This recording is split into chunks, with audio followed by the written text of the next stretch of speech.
I never believed in supernatural stories until the summer of 2017. That year I experienced something so terrifying that even now I struggle to talk about it. It all started when my best friend Jake invited me for a weekend camping trip by Black Hollow Lake in northern Minnesota. Jake and I had been camping together since we were kids, and this trip was supposed to be no different. Black Hollow Lake was deep in the wilderness, far from the nearest town, and was rumored to be cursed by the locals. People whispered about strange disappearances and eerie lights floating over the water at night, but we laughed it off. We arrived late Friday afternoon, setting up our tent by the shore. The lake was eerily calm, the water dark and still, as if something was lurking beneath. The forest around us was thick, and a strange silence hung in the air. No birds, no rustling leaves, nothing. It felt wrong. That first night we built a fire, roasted some marshmallows and talked about life. Around midnight, just as we were about to turn in, we heard it. A splash. A deep, heavy splash, like something massive had fallen into the lake. We grabbed our flashlights and scanned the water, expecting to see a fish or a log, but the lake's surface was completely still, not a single ripple.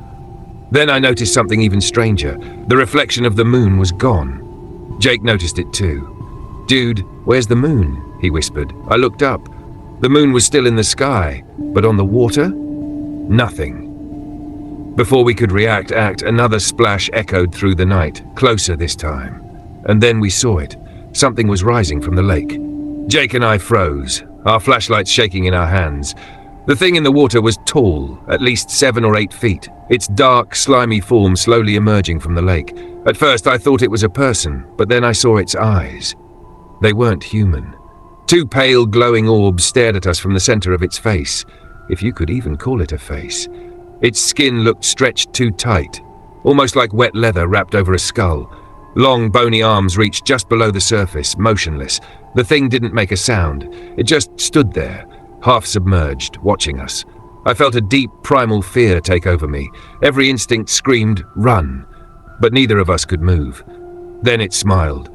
Not a normal smile. This one was too wide, the corners of its mouth stretching unnaturally. My stomach dropped.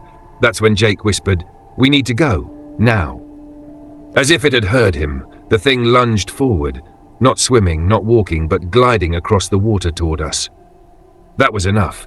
We turned and ran, sprinting back toward our tent. Behind us, I heard a sickening sloshing sound, like something dragging itself onto land. We barely made it inside the tent, zipping it shut in a panic.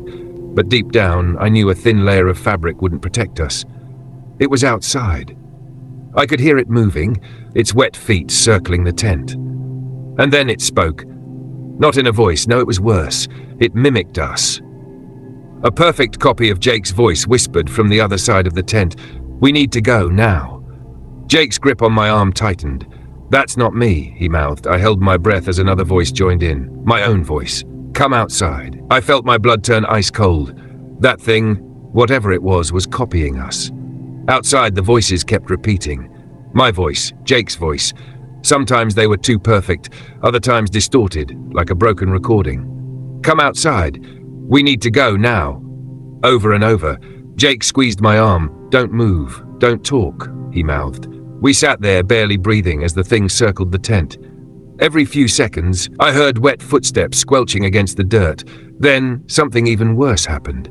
The zipper moved. Not fast, not violent, just slow, deliberate.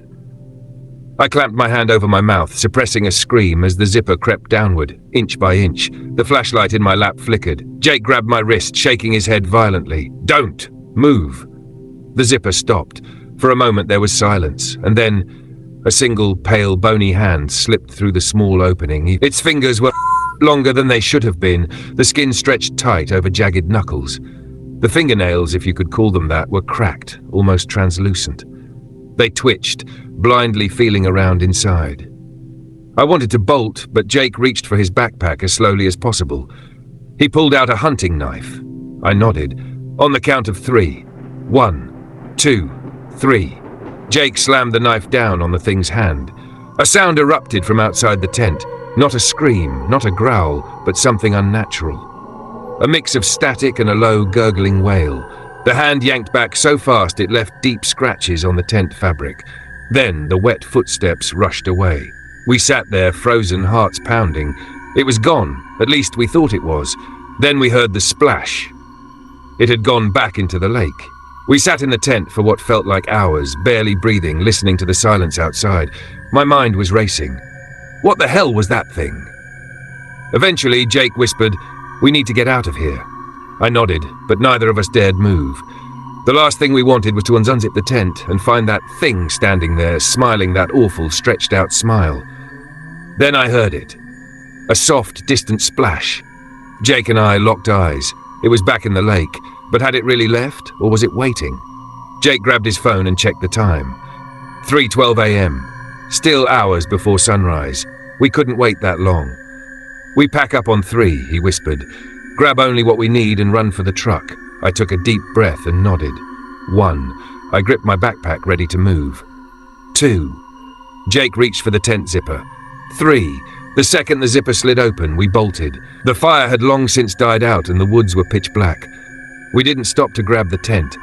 We didn't even look at the lake. We just ran. I could hear my own heartbeat pounding in my ears. Then a sound behind us.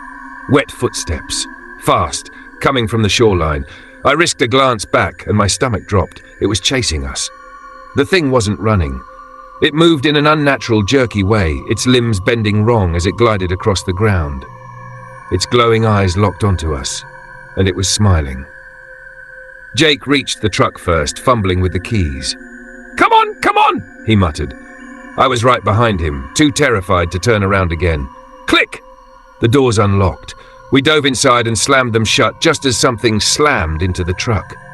The whole vehicle shook. I saw a blur of pale skin, twisted limbs, and that impossible grinning face pressed against the driver's side window. Jake didn't hesitate. He turned the key. The engine roared to life. The thing slammed a hand against the window, bang! But it didn't break. Its smile never faded. Jake hit the gas. The tires kicked up dirt as we sped away from the campsite, the thing disappearing into the darkness behind us. Neither of us spoke until we hit the main road, miles away from the lake. Only then did Jake whisper, "We're never coming back." I nodded, but deep down, I had a terrible feeling, because in that final moment, just before we lost sight of the lake, I swear I saw it wave at us. We drove in silence for miles, the dark forest whipping past us as we put as much distance as possible between ourselves and that thing. The only sound was the engine and our ragged breathing. After what felt like forever, Jake finally spoke. What the hell was that? I didn't have an answer. My hands were still shaking. My mind kept replaying the way it moved, how its limbs twisted, how it mimicked our voices. "We're telling someone," Jake said firmly. "Rangers, cops, I don't care, we're telling someone." I wanted to agree, but something deep inside me, some primal instinct, whispered, "Don't." I swallowed hard. And what do we even say? That a thing chased us? That it talked like us? I shook my head. No one's going to believe us. Jake gripped the wheel tighter, saying nothing. By the time we reached civilization, the sky was turning grey with the first light of dawn. We pulled into a gas station on the outskirts of a small town, too wired to sleep but too exhausted to keep driving. Inside, the place was empty except for an old man behind the counter. His weathered face and tired eyes made him look like someone who had seen a lot in his life. Jake and I grabbed some coffee, and as we stood at the register, the man gave us a long, knowing look. "Where you boys coming from?" Jake hesitated. Black Hollow Lake." The man's face changed.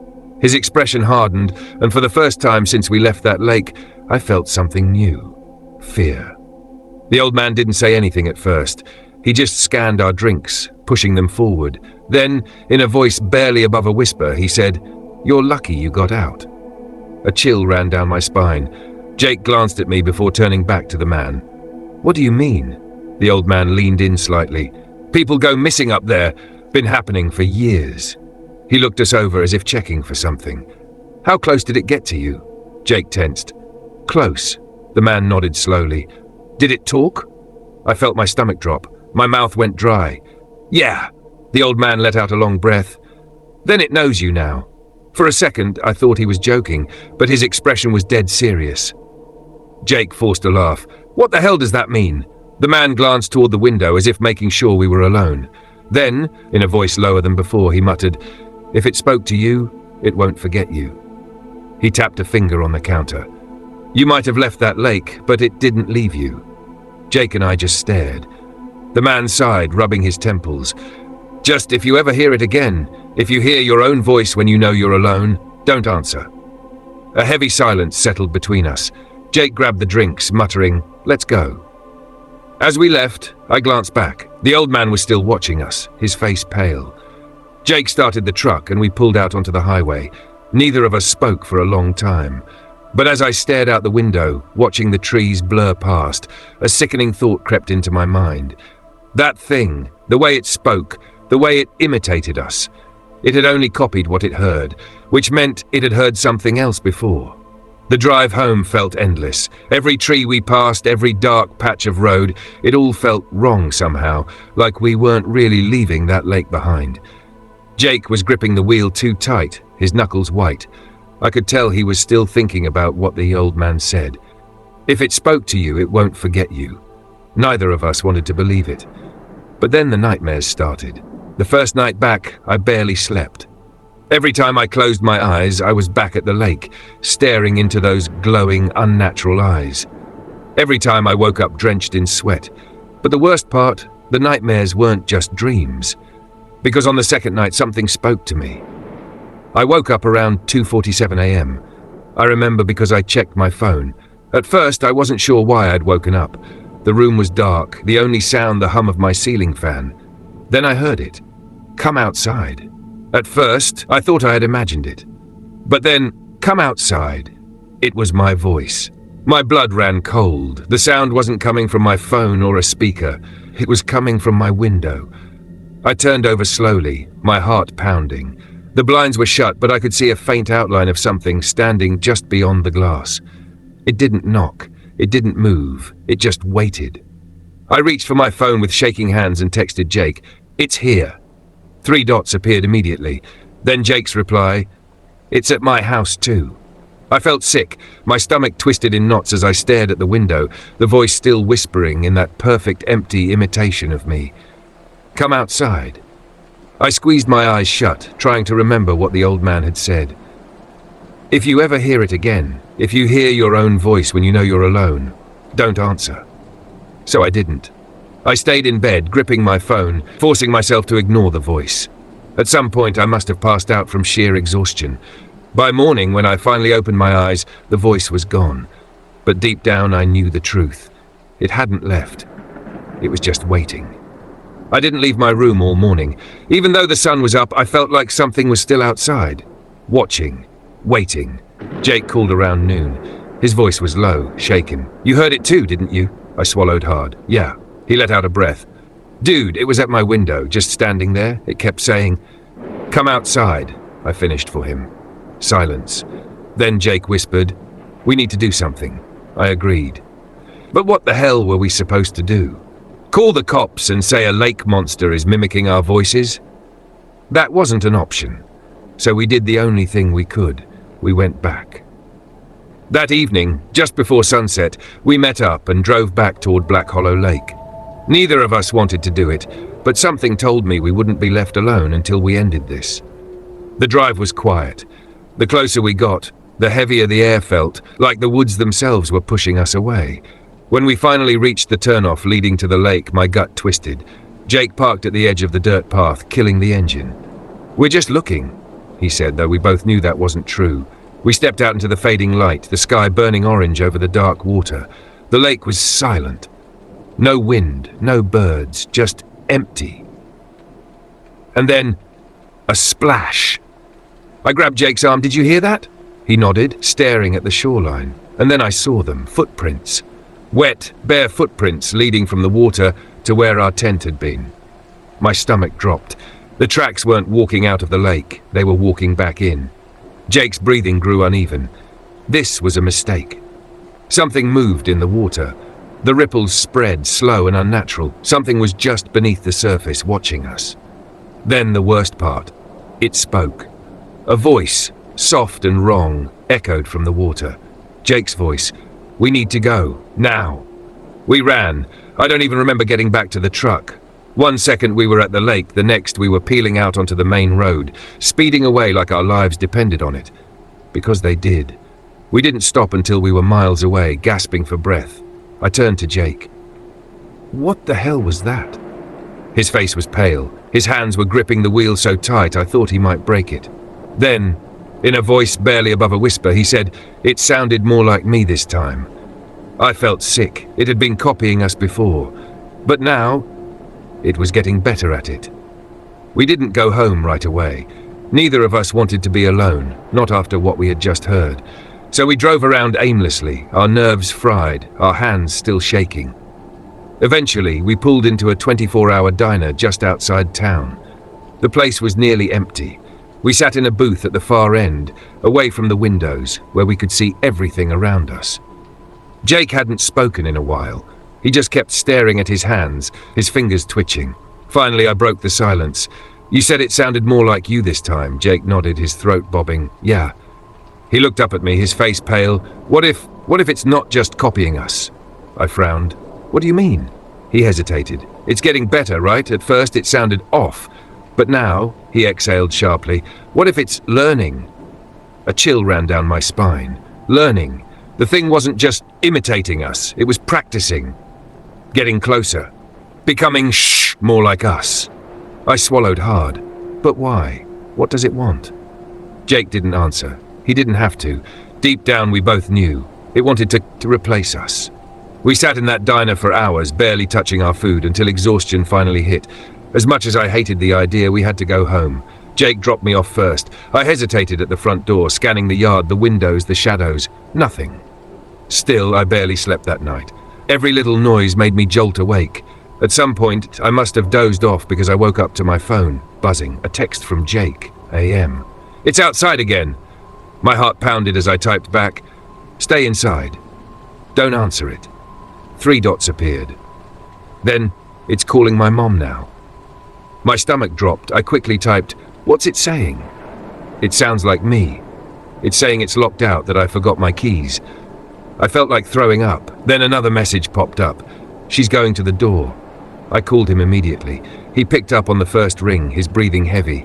"Jake, stop her, now." I heard shuffling on his end, then a voice, his mother. "Jake, what's wrong? You're outside, aren't you?" "No, Mom, don't open it. That's not me." Silence. Then a click, the sound of a door unlocking. Then a scream. Jake shouted. The line went dead. My stomach twisted. I jumped out of bed, grabbed my keys and sprinted to my car. I didn't care about the time. I had to get to Jake's house. As I sped down the dark, empty streets, my mind raced. His mom had opened the door. She let it in. I pressed harder on the gas. When I finally pulled into Jake's driveway, my heart nearly stopped. The front door was wide open. The porch light flickered, casting long shadows on the ground. The house was silent, too silent. I grabbed my phone and dialed Jake. No answer. I texted him. "I'm outside. Where are you?" No response. Something was wrong. I swallowed hard and stepped inside. The air was thick, like, "Dude, where's your mom?" Silence. Then he moved. Slowly, too slowly, he turned his head toward me, but his body didn't move, just his head twisting unnaturally. That's when I saw his face. His mouth was stretched into that same unnatural smile, and his eyes pitch black, like something was wearing him. A voice came from his lips, but it wasn't his. It was too perfect, too smooth, too practiced. "I'm right here." I took a step back. "Jake?" He tilted his head, that smile never fading. Then, in a voice identical to mine, he said, "Come outside." My blood turned to ice. Jake was gone. I froze. The thing that looked like Jake stared at me, its head tilted at an unnatural angle, that too perfect smile stretching across its face. "Come outside." It was my voice. I felt like my body wasn't my own, like my limbs were locked in place, my mind screaming at me to run. Then, a sound, a faint, wet, dripping noise. I followed it with my eyes, and that's when I saw the real Jake. He was slumped against the kitchen wall, half hidden in the shadows. His shirt was soaked, his skin pale. He wasn't moving. "Oh my God," I whispered, stepping toward him. The thing wearing his face moved too. It didn't walk, it just shifted, like a glitch in reality. 1 second it was by the sink, the next it was right in front of me. I stumbled back. My breath caught in my throat as it leaned forward, too close, its black eyes staring into mine. I learned. The words came out smooth, controlled. I shook my head. "You? What are you?" It just smiled. Then in Jake's voice, his real voice, it whispered, "You left the lake, but I didn't leave you." A hand grabbed my wrist. I yelped, ready to fight, but then I realized it was Jake. The real Jake. His fingers dug into my arm, his voice hoarse. "Run." That was all I needed to hear. I grabbed him, pulling him to his feet. He winced in pain but managed to stay up. The thing in front of us didn't stop us. It just stood there, smiling as we stumbled out of the house. The second we crossed the doorway, the air changed. A sharp coldness filled my lungs, my skin crawling with the feeling of being watched. I shoved Jake into my car and slammed the door. That's when I made the mistake of looking back. The thing stood in the doorway, its black eyes locked on mine. It raised a hand and slowly pressed a finger to its lips. Shh! Then it shut the door, like it had just invited itself in, and we had let it stay. We didn't go back. Ever. Jake's mom? Gone. Missing. No trace of her anywhere. The police found nothing. No signs of forced entry, no struggle, just wet footprints leading to the kitchen. Jake never spoke about that night again, but I know he still dreams about it. And sometimes, when my phone buzzes in the middle of the night, I wonder if it's really him. End of story.